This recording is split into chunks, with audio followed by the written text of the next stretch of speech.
कानपुर में भारत न्यूजीलैंड के बीच पहला टेस्ट मैच ड्रॉ। पहली पारी में शतक लगाने वाले श्रेयस अय्यर बने प्लेयर ऑफ द मैच। दूसरी पारी में जडेजा ने 4 और अश्विन ने 3 विकेट झटके। कोरोना के नए वेरिएंट ओमिक्रॉन को लेकर सरकार सतर्क। डीजीसीए ने विदेशों से आने वाले यात्रियों के लिए नई गाइडलाइंस जारी की।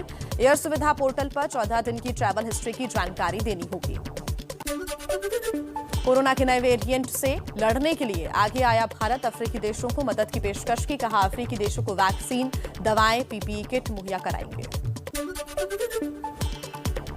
दिल्ली में ओमिक्रॉन को लेकर सीएम अरविंद केजरीवाल ने आज सुबह 11 बजे बैठक बुलाई। दिल्ली में तैयारियों पर अधिकारियों के साथ समीक्षा करेंगे।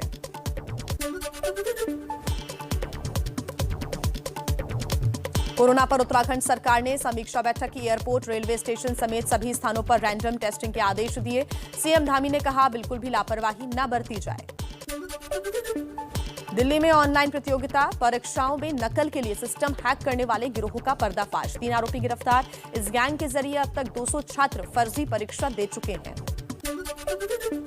सिम अचानक बंद और अकाउंट से 10 लाख रुपए गायब। दिल्ली में ऑनलाइन फ्रॉड के सनसनीखेज मामले का हुआ खुलासा। दिल्ली, महाराष्ट्र और बिहार पुलिस की साझा कार्रवाई में 4 शातिर अपराधी गिरफ्तार।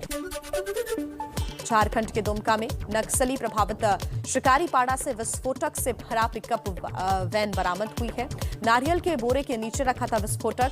जांच में जुटी पुलिस। बिहार के मुजफ्फरपुर के एक निजी अस्पताल में धोखाधड़ी। मोतियाबिंद के ऑपरेशन के बाद 25 लोगों की आंखों की रोशनी चली गई। 4 की निकालनी पड़ी आंखें। शिकायत के बाद प्रशासन ने अस्पताल पर जड़ा ताला। राज्यसभा से निलंबित 12 विपक्षी सांसद आज सभापति वेंकैया नायडू से मिलकर खेद प्रकट कर सकते हैं।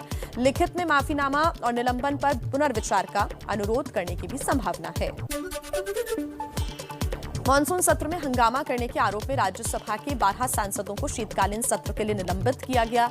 शिवसेना की प्रियंका चतुर्वेदी समेत कांग्रेस के 6 और टीएमसी के 2 सांसद शामिल। निलंबन की कार्रवाई पर शिवसेना सांसद प्रियंका चतुर्वेदी बोली, बिना पक्ष जाने निलंबित किया गया। विपक्ष की आवाज दबाने की कोशिश की गई। 12 सांसदों के निलंबन को विपक्ष ने तानाशाही फैसला बताया। आज सुबह 10 बजे विपक्षी दलों की बैठक। आगे की होगी रणनीति तय। चलिए कुछ और अहम सियासी खबरें पहुंचाते हैं अब तेज रफ्तार में। संसद भवन में आज सुबह 10:15 बजे टीएमसी सांसदों की अहम बैठक। कल कांग्रेस की ओर से बुलाई गई विपक्षी दलों की बैठक में शामिल नहीं हुई थी टीएमसी। लखनऊ में बीजेपी प्रदेश दफ्तर में आज बड़ी बैठक। पार्टी पदाधिकारियों के साथ विधानसभा चुनाव को लेकर तय होगी रणनीति। यूपी के चुनाव प्रभारी धर्मेंद्र प्रधान और महामंत्री संगठन सुनील बंसल शामिल होंगे। हापुड़ में किसानों के सम्मान में आज ट्रैक्टर रैली। बीजेपी किसान मोर्चा के अध्यक्ष और सांसद राजकुमार चाहर करेंगे नेतृत्व। जनसभा को भी संबोधित करेंगे। उत्तराखंड में बैकफुट पर धामी सरकार। सूत्रों के मुताबिक देवस्थानम बोर्ड को भंग करने पर बनी सहमति। आज हो सकता है ऐलान। बंगाल की सीएम ममता बनर्जी भतीजे अभिषेक बनर्जी के साथ आज मुंबई जाएंगे। उद्धव ठाकरे और शरद पवार से हो सकती है मुलाकात। सिद्धिविनायक मंदिर में दर्शन भी करेंगे। शीतकालीन सत्र के पहले दिन संसद के दोनों सदनों से कृषि कानून वापसी बिल पारित। अब राष्ट्रपति के पास भेजा जाएगा बिल। कांग्रेस सांसद राहुल गांधी का पीएम मोदी पर हमला। कहा, पीएम ने माफी मांगी, यानी उन्होंने मान लिया कि उनकी गलती से ही आंदोलन हुआ और 700 लोगों की जान गई। एआईएमआईएम अध्यक्ष ओवैसी ने सीएए कानून की वापसी पर की भी मांग की। कहा, यह कानून धर्म के आधार पर बनाया गया है, जो अनुच्छेद 14 का उल्लंघन है। सरकार इसे भी वापस ले। संसद से कृषि कानून वापसी बिल पास होने के बाद किसानों में खुशी की लहर। दिल्ली के सिंधु बॉर्डर पर किसानों ने मनाया जश्न। किसान नेता राकेश टिकैत ने एबीपी न्यूज से बातचीत में कहा, जब तक सरकार एमएसपी की गारंटी नहीं देती, किसानों पर मुकदमे वापस नहीं होते और मुआवजे का मुद्दा हल नहीं होता, तब तक आंदोलन हमारा जारी रहेगा। हरियाणा के किसान नेता गुरनाम सिंह चौधरी का विपक्ष पर निशाना। विपक्ष पर बहस की बात को कहना गलत है, वो सिर्फ नंबर बनाना चाहते हैं। संयुक्त किसान मोर्चा ने कल सुबह 11 बजे अहम बैठक बुलाई है। कृषि कानून वापसी के बाद आगे की रणनीति तय करेंगे किसान। एमएसपी गारंटी कानून पर सुप्रीम कोर्ट की बनाई समिति के सदस्य अनिल घनवट की राकेश टिकैत को बहस की चुनौती। कहा, मैं उन्हें टीवी पर बहस का न्योता देता हूं ताकि देश फैसला कर सके।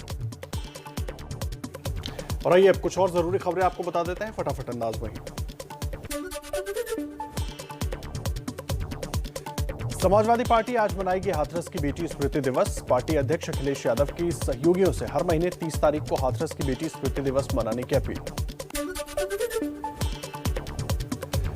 वाराणसी में गंगा घाट से काशी विश्वनाथ धाम का सफर होगा आसान। अपने हाथों से जलाभिषेक का मिलेगा सौभाग्य। पीएम मोदी 13 दिसंबर को करेंगे काशी विश्वनाथ कॉरिडोर का लोकार्पण।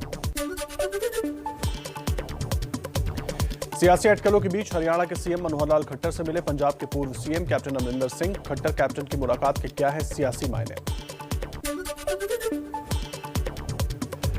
पंजाब में अकाली दल के उम्मीदवारों की दूसरी लिस्ट जारी। अकाली दल ने एसजीपीसी की पूर्व अध्यक्ष बीबी जागीर कौर को भुलत और विक्रम मजीठिया को मजीठा से उम्मीदवार घोषित किया।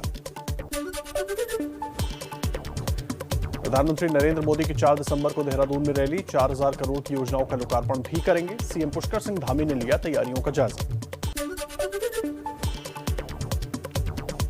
खरगोन में एमपी के कृषि मंत्री कमल पटेल ने सीएम शिवराज सिंह चौहान को टंटिया मामा का पुनर्जन्म बताया। कहा, शिवराज मामा अमीरों से टैक्स वसूल कर गरीबों की सेवा करते हैं। दिल्ली में अरविंद केजरीवाल पर बीजेपी अध्यक्ष जेपी नड्डा का निशाना। बोले, केजरीवाल जी दिल्ली वासियों तक आयुष्मान भारत योजना नहीं पहुंचने दे रहे। कोलकाता में टीएमसी की वर्किंग कमेटी की बैठक में पार्टी के राष्ट्रीय विस्तार की योजना पर हुई चर्चा। बीजेपी से मुकाबला करने के लिए टीएमसी संविधान में बदलाव करेगी। अगली बैठक दिल्ली में होगी।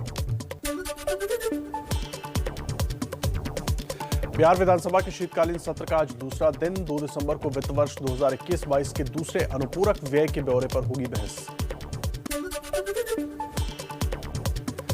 बिहार में महागठबंधन का अस्तित्व खत्म। मुफ्त के विपक्षी कांग्रेस और आरजेडी की राहें हुई अलग। विधानसभा उपचुनाव के दौरान दोनों पार्टियों में शुरू हुई थी खींचतान।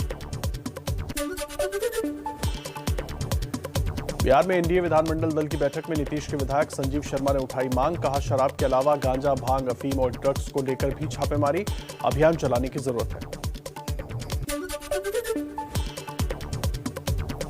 बिहार के रोहतास में आरजेडी विधायक फतेह बहादुर सिंह के होटल शराब की खाली बोतलें मिलने से हड़कंप। विधायक ने कार्रवाई पर उठाए सवाल। बोले, मेरे ही होटल पर कार्रवाई क्यों।